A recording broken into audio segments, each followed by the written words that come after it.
Dari buku kumpulan puisi berjudul Telepon Genggam, karya Djoko Pinurbo, ada satu puisi, pelajaran puisi. Ia sering bingung apa yang harus ia lakukan untuk murid-muridnya saat ia memberikan pelajaran puisi. Susah-susah amat, ia bentangkan saja puisi di papan tulis atau di dinding kelas. Puisi itu hutan rimba, ia memulai pelajaran. Kalian mau jadi anak rimba?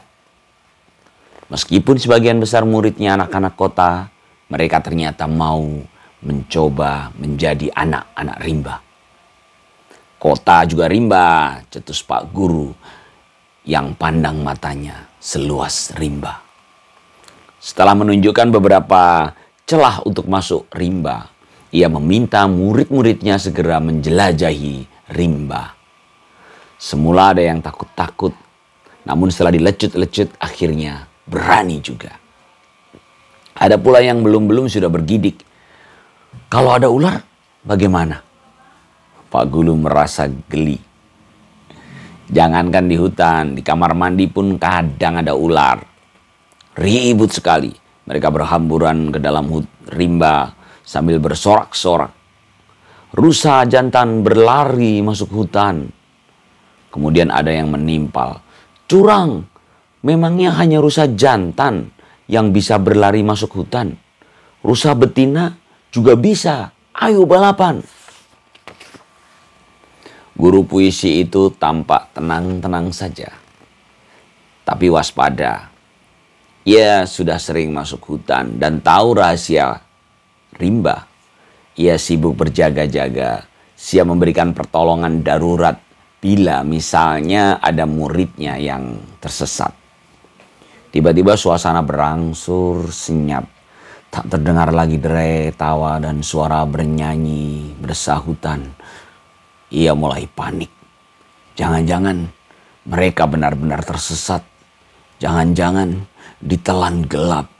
Jangan-jangan ada yang masuk jurang. Jangan-jangan ada yang digigit ular. Ia ingin sekali mencari dan menemukan mereka. Tapi sama sekali tak ada sinyal suara. Malah ia sendiri tiba-tiba takut tersesat. Takut pada yang tak terlihat. Ia masih tercenung ketika murid-muridnya satu persatu muncul dari dalam rimba. Ada yang pakaiannya kusut dan kotor. Ada yang wajahnya belepotan tanah. Ada yang lecet-lecet, bahkan luka-luka. Ada yang pantat celananya jebol. Ada yang kehilangan tas dan kamera. Ada yang pura-pura kesurupan dan sakit jiwa. Setelah semuanya berkumpul kembali, dengan nada murung ia berkata, "Maafkan saya. Tadi cuma menunjukkan jalan masuk rimba, tapi tidak memberitahu jalan keluar rimba. Aku ingin menjemput kalian sebenarnya, tapi khawatir kalian merasa dikira anak manja." Seorang murid yang rambutnya jadi mirip rimba menukas, "Hah, jangan terlalu sensi dong Pak, kami baik-baik saja. Lihat nih, kami masih utuh." Tiba-tiba matanya berbinar-binar kembali, lalu ia agak kewalahan mendengar celoteh murid-muridnya. "Tadi saya hampir terperosok ke jurang loh Pak. Saya berpapasan dengan ular. Saya malah sempat mandi di pancuran. Saya ketemu pelangi di sungai. Tadi ada monyet naksir saya loh Pak. Saya terjatuh tanpa sebab. Saya terguling di tebing. Saya anak rimba." Bel berbunyi, bubar. Pelajaran puisi untuk sementara selesai. "Terima kasih ya Pak." "Loh, jangan berterima kasih kepada saya. Berterima kasihlah kepada puisi." Ia baru sadar bahwa Tadi ia tidak sempat sarapan hingga perutnya kembung. Agak terburu-buru ia meninggalkan kelas. Langkahnya kelihatan goyah. Tubuhnya kelihatan ringkih. Tapi ia, Raja Rimba, ia kepalkan tangannya. Hidup puisi!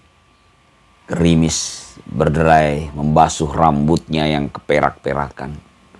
Gerimis siang.